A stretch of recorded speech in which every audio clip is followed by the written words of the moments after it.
नमस्कार दोस्तों, आप सभी का स्वागत है एक बार फिर से अभ्यास एग्री एकेडमी की यूट्यूब चैनल में। दोस्तों, आज का हमारा जो टॉपिक है वो है प्लांट ब्रीडिंग की क्यूज।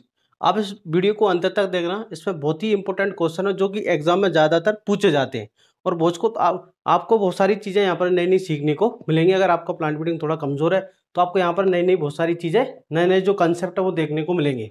आइए स्टार्ट करते हैं।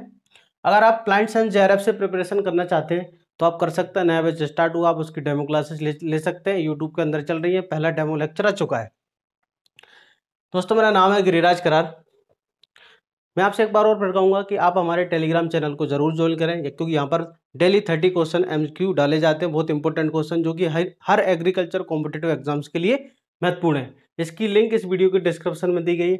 या आप किसी एमएससी एंट्रेंस एग्जाम की तैयारी कर रहे हो या फिर किसी बीएचयू की, जेआरएफ की, तो आप 1500 रुपये में क्या परचेस कर सकते हैं।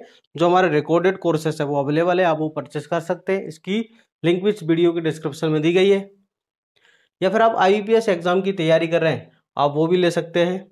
तो स्टार्ट करते हैं दोस्तों। पहला क्वेश्चन है यहाँ पर कि शक्तिमान किसकी वैरायटी है। ठीक है, यहाँ पर पूछा गया है कि Shaktimaan is the variety of. Shaktimaan किसकी एक वैरायटी है, ठीक है ना। तो दोस्तों, शक्तिमान किसकी वैरायटी है? मक्का की। किसकी वैरायटी है? तो आंसर मक्का की एक वैरायटी है। नेक्स्ट क्वेश्चन की तरफ चलते हैं। Question number second. Question number second क्या कहता है? The ratio of the economic yield to biological yield. मतलब इकोनॉमिक यील्ड और बायोलॉजिकल यील्ड जो होता है, इकोनॉमिक यील्ड और बायोलॉजिकल यील्ड के अनुपात को हम क्या कहते हैं? बायोलॉजिकल यील्ड जो होता है, ठीक है, economic yield upon biological yield, इन दोनों के अनुपात को क्या कहा जाता है? ठीक है, इसे कहते हैं हम हार्वेस्ट इंडेक्स। क्या कहते हैं इसे? हम हार्वेस्ट इंडेक्स कहते हैं, एचआई। ठीक है, या फिर इसको ऐसे लिखा जाता है एचआई। ठीक है, यहाँ पर लिखा जाता है ग्रेन और नीचे लिखा जाता है ग्रेन प्लस स्ट्रो। नीचे क्या लिखा जाता है? Grain plus स्ट्रो into 100। ठीक है, तो इसका करेक्ट आंसर क्या है? हार्वेस्ट इंडेक्स जो होता है इसका करेक्ट आंसर है। क्वेश्चन नंबर तीसरा क्या है? क्वेश्चन नंबर थर्ड है the source of A genome in wheat.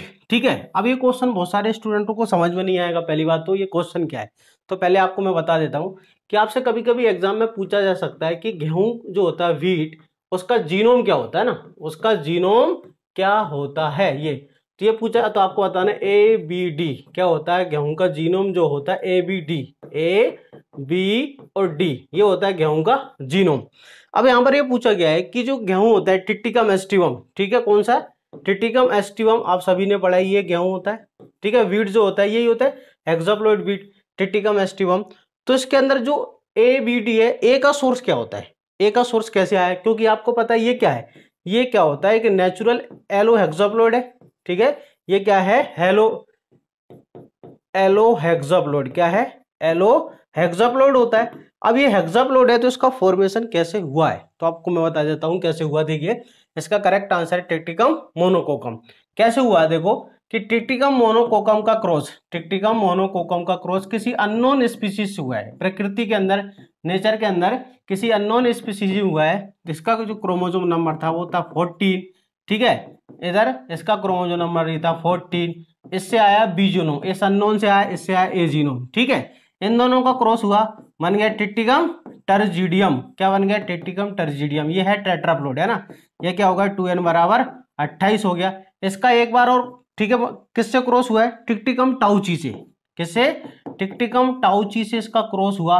तो आपको याद रखना ये डी जीनोम का सोर्स है ना, और इस प्रकार क्या बन गया? टिक्टिकम एस्टिवम का फॉर्मेशन हुआ है।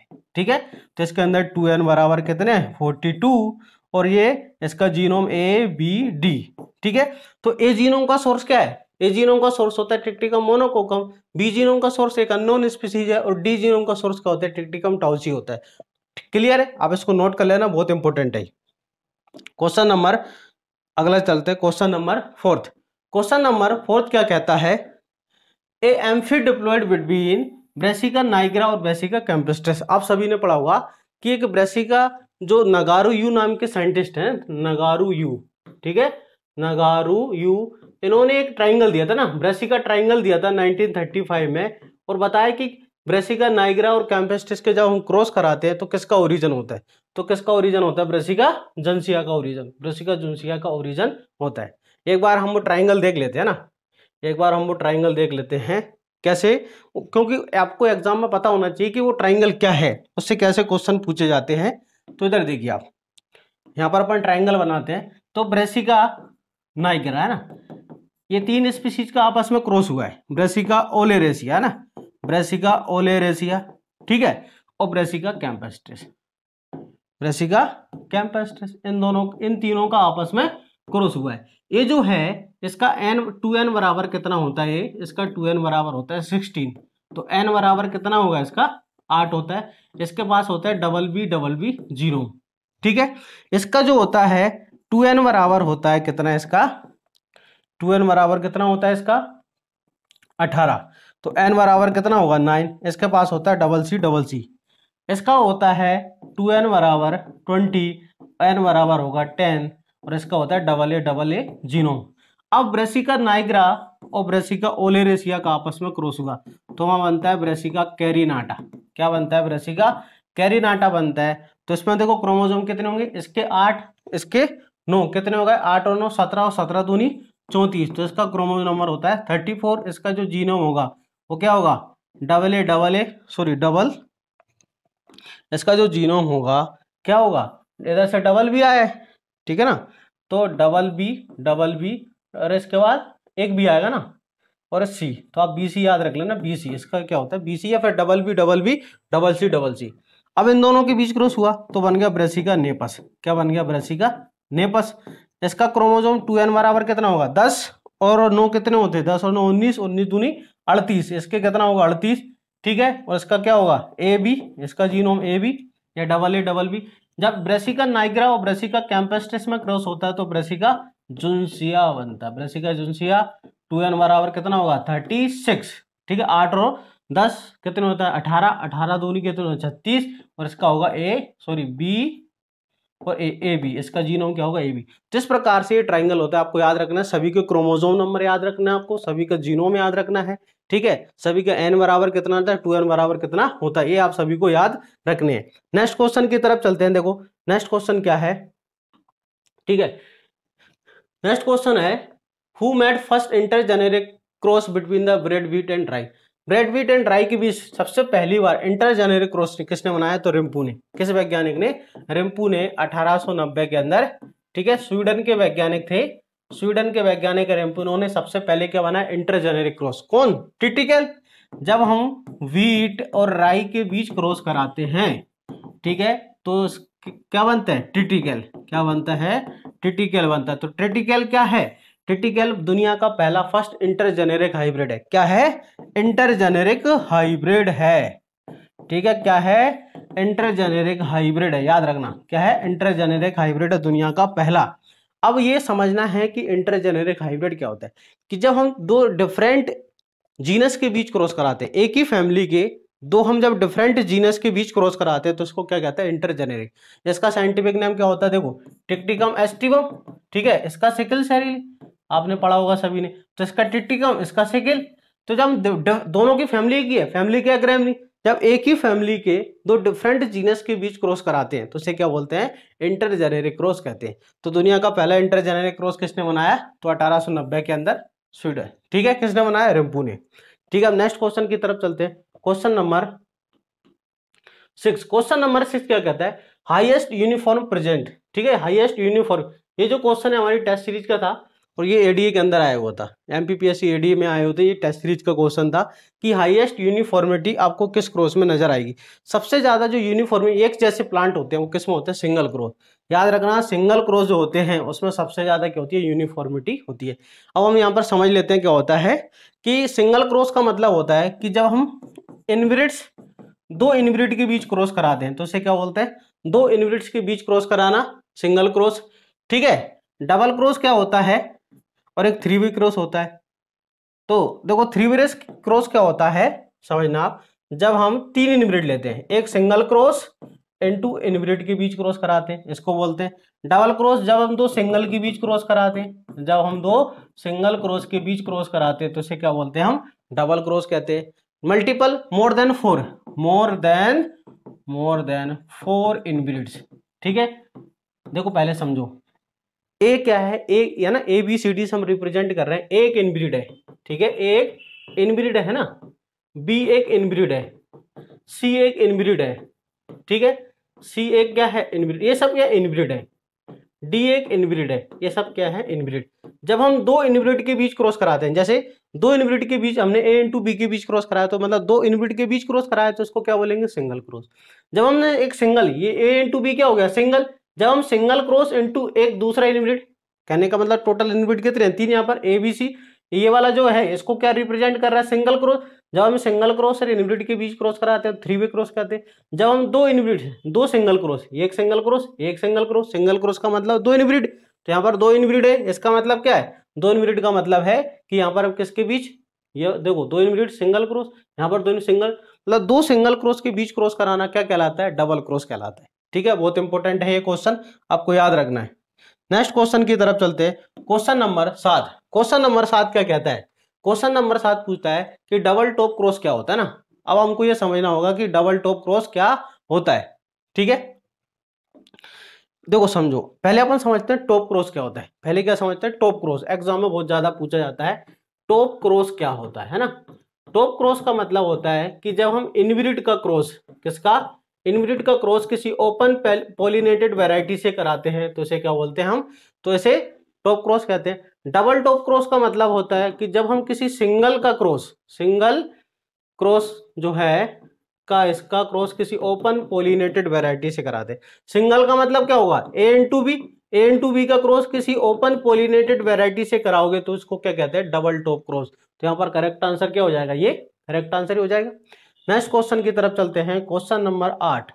क्वेश्चन नंबर 8 क्या कहता है, the dominance hypothesis of heterosis given by. ठीक है, हेटेरोसिस जो होती है, हेटेरोसिस का मतलब होता है कि जब F1 जो होता है अपने पेरेंट्स से सुपीरियर होता है, F1 जो होता है अपने जब पेरेंट्स से सुपीरियर होता है, superiority of F1 over it's parent, it is called heterosis.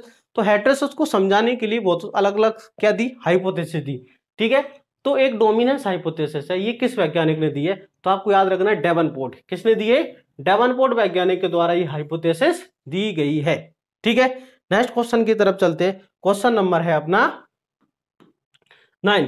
Question number 9 क्या है, the method use two fixation the heterosis. Heterosis को फिक्स करने के लिए कौन सा मेथड यूज करते हैं, तो चार इंपॉर्टेंट मेथड है, अधिकतर ये एग्जाम में क्वेश्चन आता ही आता है। ठीक है, एक होता है एसेक्सुअल रिप्रोडक्शन, एक होता है एपोमिक्सिंग, एक होता है बैलेंस लीथल सिस्टम। यहाँ पर तो करेक्ट आंसर चौथा है, लेकिन एक चौथा ऑप्शन और होता है, पॉलीप्लोइडी, याद रखना है ना। ये जो चारों मेथड हैं, ये चारों मेथड हेटेरोसिस को फिक्स करने में, मतलब अगली जनरेशन में जो फिक्स करते हैं, ताकि हम फिक्स कर दें ताकि नेक्स्ट जनरेशन में जो हाइब्रिड आए वो क्या है, सुपीरियर आए। तो हेटेरोसिस को फिक्स करने के लिए चार मेथड यूज किए जाते हैं, asexual reproduction, apomixis, balance lethal system और एक पॉलीप्लोइडी। ठीक है, एक क्या होता है, पॉलीप्लोइडी होता है। क्लियर है, पढ़ें आगे। नेक्स्ट क्वेश्चन है अपना, ठीक है, नेक्स्ट क्वेश्चन क्या है समझते हैं। नेक्स्ट क्वेश्चन है क्वेश्चन नंबर 10। ठीक है, क्वेश्चन नंबर 10 क्या है कि जो ट्रिप्लोइड क्या होते हैं, ट्रिप्लोइड्स आर नॉर्मली क्या होते हैं, स्टेराइल होते हैं, फर्टाइल होते हैं, क्या होते हैं, तो आंसर है स्टेराइल। ट्रिप्लोइड जो होते हैं 3N जैसे बनाना है ना, क्या है, बनाना। ठीक है, तो बनाना क्या है, स्टेराइल होता है। ट्रिप्लोइड्स क्या होते हैं, स्टेराइल होते हैं। एक मिनट मोबाइल साइलेंट कर लेते हैं। ठीक है, चलिए, इसके बाद क्या पूछा है कि ट्रिप्लोइड्स क्या होते हैं नॉर्मली, तो आंसर स्टेराइल होते हैं। ट्रिप्लोइड्स में क्या होता है कि क्रोमोसोम पेयरिंग के लिए, ऐसे यहाँ पर 3N बराबर कितने, बनाना के अंदर 33, अब 22 क्रोमोसोम है, 11 11 11। ठीक है, इस प्रकार से 11 के 3 पेयर है, ये 11 तो आपस में पेयर कर लेंगे, लेकिन ये 11 अकेले रह जाएंगे। तो यहाँ पर क्रोमोसोम की प्रॉपर क्या नहीं होती, पेयरिंग नहीं हो पाती, जोड़े नहीं बना पाते क्रोमोसोम, इसलिए क्या होते हैं, ये स्टेराइल होते हैं। ये बहुत इंपॉर्टेंट क्वेश्चन है, मोस्ट इंपॉर्टेंट है, याद रखना, बहुत सारे एग्जाम में क्वेश्चन पूछा गया है। ये सभी क्वेश्चन किसी न किसी एग्जाम में पूछे गए हैं, तो आपको याद रखना बहुत इंपॉर्टेंट है। In cross pollinated species true breeding line, जब क्रॉस पोलिनेटेड स्पीसीज में true breeding line obtain by continuous inbreeding, it is called. जब हम कोई क्रॉस पोलिनेटेड क्रॉप है, जैसे मक्का, ठीक है, मक्का एक क्रॉस पोलिनेटेड है। अगर हम मक्का की जो क्रॉप्स है, ठीक है, अगर मक्का के अंदर यहाँ पर क्या होता है, मेल फ्लावर होता है, ठीक है, और यहाँ पर क्या होता है, फीमेल फ्लावर। अगर हम मक्का में सेल्फिंग कराते हैं, ध्यान से सुनना, अगर किसी क्रॉस पोलिनेटेड क्रॉप में अगर हम सेल्फिंग कराते हैं, क्या कराते हैं, सेल पोलिनेशन कराते हैं ना। सेल्फिंग का मतलब सेल पोलिनेशन, या उसको कहते हैं इनब्रीडिंग। क्या कहते हैं, इनब्रीडिंग। जब हम किसी क्रॉस पोलिनेटेड क्रॉप में सेल्फिंग कराते हैं, इनब्रीडिंग कराते हैं, उससे जो प्रोजेनी आएगी उसे बोला जाता है इनब्रीड। क्या बोला जाता है उसे? इनब्रीड बोला जाता है। जब हम किसी सेल्फ पोलिनेटेड क्रॉप्स में जब हम सेल्फिंग कराते हैं, उससे बनने वाली जो स्पीसीज होती है, जो जनरेशन आती है, उसे क्या बोला जाता है? उसे इनब्रीड बोला जाता है। क्वेश्चन नंबर, ठीक है, 12। क्वेश्चन नंबर 12 क्या है? The progeny of single plant obtain by asexual reproduction. ठीक है, एसेक्सुअल रिप्रोडक्शन से जो प्रोजेनी ऑब्टेन होती है हमको उसे क्या कहते हैं? तो एसेक्सुअल रिप्रोडक्शन से जो प्रोजेनी प्राप्त होती है उसे क्या बोला? क्लोन। क्या कहते हैं उसे? हम क्लोन कहते हैं। क्लोन क्या होता है कि जो एसेक्सुअल रिप्रोडक्शन क्रॉप्स जैसे शुगर केन है, बनाना है, आ रहा समझ, जिनमें एसेक्सुअल रिप्रोडक्शन होता है, उन क्रॉप्स के अंदर जो F1 आता है, ठीक है, पहली जो जनरेशन आती है एसेक्सुअल प्रोपोगेटेड क्रॉप्स में जो F1 आता है उसे क्या बोलते हैं? हम क्लोन कहते हैं। ठीक है, क्वेश्चन नंबर 13। क्वेश्चन नंबर 13 क्या कहता है? The progeny of single homozygous self pollinated plant. बहुत इंपॉर्टेंट, मोस्ट इंपॉर्टेंट क्वेश्चन है, आपको इसको याद रखना है। बहुत सारे एग्जाम में कंटिन्यूअसली पूछा जाने वाला क्वेश्चन है कि the progeny of self pollinated homozygous plant, तो उसे कहते हैं प्योर लाइन। क्या कहते हैं इसे? हम प्योर लाइन कहते हैं। प्योर लाइन की डेफिनेशन होती है कि जो सेल्फ पोलिनेटेड होमोजाइगस प्लांट होता है, क्या? सेल्फ पोलिनेटेड, ठीक है, क्या होता है? सेल्फ पोलिनेटेड होमोजाइगस प्लांट है ना। सेल्फ पोलिनेटेड होमोजाइगस प्लांट जो होता है उसकी जो प्रोजेनी है सेल्फ पोलिनेटेड होमोजाइगस प्लांट की होमोजीनियस है ना, होमोजाइगस प्लांट की होमोजीनियस जनरेशन जो हमको मिलती है उसे क्या कहते हैं? हम उसे प्योर लाइन कहते हैं। ठीक है, क्लियर। नेक्स्ट अगला क्वेश्चन है अपना क्वेश्चन नंबर 14। क्वेश्चन नंबर 14 क्या कह रहा है? The pure line theory. Pure line theory किसके द्वारा दी गई? जॉनसन के द्वारा। मोस्ट इंपोर्टेंट है, प्योर लाइन थ्योरी जॉनसन ने दी है। ठीक है, राजमा के ऊपर है ना, किसके ऊपर? राजमा के ऊपर एक्सपेरिमेंट किया था। ठीक है, क्वेश्चन नंबर 15 है the number of single cross is equal to. ठीक है, सिंगल क्रॉस किसके बराबर होता है? देखो यहाँ पर फॉर्मूला लगा है n into N minus one by two, तो यहाँ पर करेक्ट आंसर है हमारा n into N minus one. ठीक है, सिंगल क्रॉस निकालते हैं n into N minus one upon two. ये अगर आपसे पूछा जाए कि डबल क्रॉस का फॉर्मूला क्या होता है? डबल क्रॉस का फॉर्मूला होता है, देखो, n N minus one, N minus two, N minus three, minus आएगा यहाँ पर 3 और डिवाइडेड में 8। अगर डबल वे का पूछा जाए, ठीक है, सिंगल का हो गया, ये डबल का हो गया। अगर आपसे पूछा जाए 3 का बताओ, ठीक है, तो आंसर याद रखना 3 का कितना होता है? N minus one, N minus two upon two, ये होता है 3 क्रॉस का फॉर्मूला। ठीक है, इससे निकाला जाता है कि कितने possible number of single cross, double cross या 3 क्रॉस वे बनेंगे। Question number 16। क्वेश्चन नंबर 16 है the individual with 2n+1 2n+1 chromosome are commonly known as. अगर किसी स्पीसीज में 2n+1 है उस कंडीशन को क्या बोलेंगे? तो देखो ये कंडीशन है ट्राइसोमी। 2n+1 को क्या बोलते हैं? ट्राइसोमी कहते हैं। क्या कहते हैं? ट्राइसोमी। अब ट्राइसोमी यहाँ पर दिया ही नहीं ऑप्शन में, ऑप्शन में दिए यूप्लोइड है, एन्यूप्लोइड है, तो याद रखना एन्यूप्लोइड है। क्या है ये? एन्यूप्लोइड।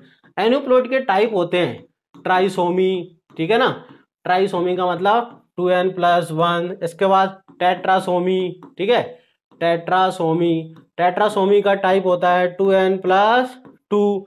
इसके बाद एक होता है 2n+1+1, इसको कहते हैं डबल ट्राइसोमी। क्या कहते हैं इसे? हम डबल ट्राइसोमी कहते हैं, याद रखना आप, है ना, डबल ट्राइसोमी कहते हैं। एक होता है 2n-1, इसको कहते हैं मोनोसोमी। क्या कहते हैं? मोनोसोमिक कंडीशन कहते हैं। एक होता है 2n-1-1, ये होता है डबल मोनोसोमी। क्या होता है? डबल मोनोसोमी होता है। एक होता है 2n-2, ये होता है नलीसोमी। क्या होता है? नलीसोमी होता है। क्लियर? चलिए आगे बढ़ते हैं। क्वेश्चन नंबर 17 है अपना क्वेश्चन नंबर 17। क्वेश्चन नंबर 17 क्या है? देखो,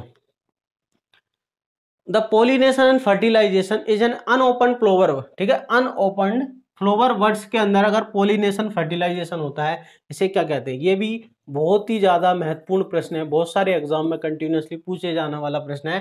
pollination and fertilisation is the unopen flower word, तो इसको कहते हैं क्लस्टोगैमी।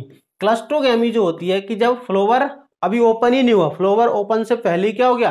पोलिनेशन और फर्टिलाइजेशन हो जाता है, उसे क्या कहते हैं? क्लस्टो। फ्लोवर के ओपनिंग से पहले ही क्या हो गया? पोलिनेशन और फर्टिलाइजेशन हो गया, उसे क्या बोलेंगे हम? उसे क्लस्टोगैमी। चेस्टोगैमी क्या होता है? ठीक है, just after the opening of flower, ठीक है, फर्टिलाइजेशन टेक्स, जैसे ही फ्लावर ओपन होता है तुरंत क्या हो जाता है, फर्टिलाइजेशन हो जाता है, तो उसको कहते हैं चेस्मोगेमी।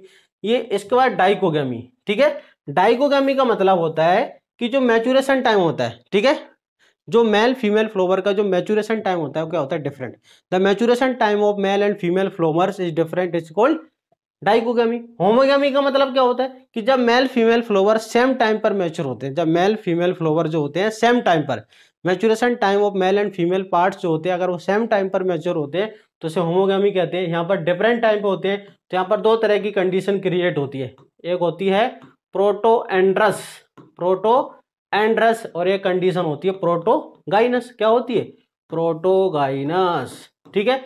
तो प्रोटोएंड्रस कंडीशन का मतलब पहले कौन आएगा, पहले मेल फ्लावर है ना, पहले कौन आता है, एंथर, पहले जो है किसका मैच्योरेशन होता है, एंथर का, पहले किसका होता है, तो आंसर है एंथर का, याद रखना। फर्स्ट पहले जो मैच्योरेशन होता है कि anther mature before pistil, anther mature before pistil, mature before pistil, ठीक है। पिस्टिल से पहले, पिस्टिल क्या होता है, फीमेल पार्ट, फीमेल पार्ट से पहले अगर मेल पार्ट होता है तो इसको क्या बोलते हैं, प्रोटोएंड्रस। ये आपको मिलेगा मक्का के अंदर, किसमें, मक्का के अंदर, ठीक है।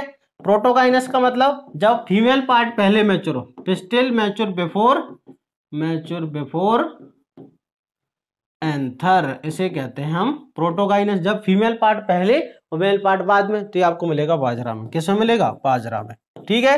नेक्स्ट क्वेश्चन की तरफ चलते हैं, क्वेश्चन नंबर है 18।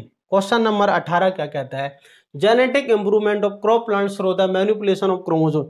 जब हम किसी क्रॉप के अंदर कोई क्रॉप इंप्रूवमेंट करते हैं, अगर हम क्रोमोसोम नंबर को मैनिपुलेट, मतलब 2n से 3n करके, 4n करके, 6n, आ रहा समझ, अगर हम क्रोमोसोम की संख्या में कुछ बदलाव करके अगर इंप्रूवमेंट करते हैं तो उसे क्या कहते हैं, उसे कहते हैं पॉलीप्लोइडी ब्रीडिंग। क्या बोलते हैं, पॉलीप्लोइडी। हम क्या करते हैं, पॉलीप्लोइडी क्रिएट करते हैं, यहाँ से 2n से 3n 4n, अरे ट्रिप्लोइड टेट्रासोइमी कुछ भी बनाएंगे तो इसे क्या बोलेंगे हम, या तो ट्रिप्लोइड बनाएंगे या फिर क्या बनाएंगे हम, आ रहा समझ में, क्या बनाएंगे, टेट्राप्लोइड बनाएंगे, हेक्साप्लोइड बनाएंगे अगर हम, तो उसको बोलते हैं polyploidy breeding. Question number 19, question number 19 क्या है, नॉन हाइब्रिडाइजेशन ब्रीडिंग मेथड्स। ऐसे कौन कौन से ब्रीडिंग मेथड है जिनमें हाइब्रिडाइजेशन यूज नहीं होता। देखो इंट्रोडक्शन में, इंट्रोडक्शन मतलब होता है डायरेक्ट कोई अगर वैरायटी लाओ और सीधा कल्टीवेशन करो, इंट्रोडक्शन, ठीक है। प्योर लाइन सिलेक्शन में हाइब्रिडाइजेशन की जरूरत नहीं पड़ती, मास सिलेक्शन, तो यहाँ पर करेक्ट आंसर है ये। देखो ये जो मेथड है ब्रीडिंग, ये क्या होते हैं, इनमें हाइब्रिडाइजेशन की आवश्यकता नहीं पड़ती। हाइब्रिडाइजेशन में कहाँ आवश्यकता पड़ती है, जैसे पेडिग्री मेथड है ना, पेडिग्री मेथड है आपको, इसमें हाइब्रिडाइजेशन चाहिए, है ना। इसके बाद बैक क्रॉस मेथड है, इसमें हाइब्रिडाइजेशन चाहिए। इसके बाद सिंगल सीड डिसेंट मेथड है, यहाँ पर आपको हाइब्रिडाइज, तो ये सब क्या है, हाइब्रिडाइजेशन इन्वॉल्व वाले मेथड है। ये जो मेथड है इनमें हाइब्रिडाइजेशन की आवश्यकता नहीं पड़ती है, मतलब क्रॉसिंग कराने की आवश्यकता नहीं पड़ती, डायरेक्ट सिलेक्शन किया जाता है। क्वेश्चन नंबर, ठीक है 20, क्वेश्चन नंबर 20 है, condition in which pollen is either absent और नॉन फंक्शन। वो कंडीशन क्या है जिसमें या तो पोलन ग्रेन प्लांट के अंदर उपस्थित होते हैं, अनुपस्थित होते हैं, एब्सेंट होते हैं, या फिर क्या होता है, नॉन फंक्शनल होते हैं। उस कंडीशन को कहते हैं दोस्तों male sterility. Male sterility condition का मतलब होता है या तो प्लांट के अंदर पोलन ग्रेन का एब्सेंट होना, या फिर क्या होना, पोलन ग्रेन का नॉन फंक्शनल होना, उसे क्या बोलेंगे, मेल स्टेरिलिटी कहते हैं, ठीक है। अब सेल्फ इनकम्पेटिबिलिटी क्या होती है, तो सेल्फ इनकम्पेटिबिलिटी में क्या होता है दोस्तों समझना, यहाँ पर पोलन ग्रेन फंक्शनल होते हैं, बट सेल जो स्वयं जो प्लांट होता है वो उसी के फ्लावर पर फर्टिलाइज नहीं कर पाते, किसी दूसरे प्लांट के किसी दूसरे फ्लावर पर फर्टिलाइजेशन हो जाता है। तो एक condition in which plants are incompatible to self pollination, मतलब प्लांट सेल्फ पोलिनेशन नहीं कर पाते लेकिन क्रॉस पोलिनेशन कर सकते हैं। अगर ये कोई फ्लावर है, ठीक है, ये कोई फ्लावर है, यहाँ पर देखो समझना, ठीक है, ये फ्लावर है और यहाँ पर क्या एंथर है ना, ये एंथर है, ठीक है, यहाँ पर अपन ने देखी ये एंथर है, इस तरह से ये एंथर है। अब यहाँ पर ये पोलन ग्रेन है, इसके अंदर ये पोलन ग्रेन इसी प्लांट के जो स्टिग्मा है यहाँ पर जर्मिनेट नहीं होते, मतलब सेल पोलिनेशन नहीं हो पाता। लेकिन अगर ये पोलन ग्रेन किसी दूसरे प्लांट के स्टिग्मा पर जाते हैं तो वहां पर क्या कर देते हैं, फर्टिलाइजेशन जर्मिनेशन कर देते हैं, ठीक है, तो उसको कहते हैं सेल्फ इनकम्पेटिबिलिटी। लेकिन अगर पोलन ग्रेन या तो एब्सेंटी है या फिर क्या नॉन फंक्शनल, उस कंडीशन को क्या कहते हैं हम, मेल स्टेरिलिटी कहते हैं। आई होप आपको ये लेक्चर समझ में आया होगा दोस्तों। आप इसको लाइक करें, शेयर करें, सब्सक्राइब करें और अपने दोस्तों को ज़्यादा से ज़्यादा शेयर करें। मिलते हैं नेक्स्ट वीडियो में। थैंक यू, धन्यवाद।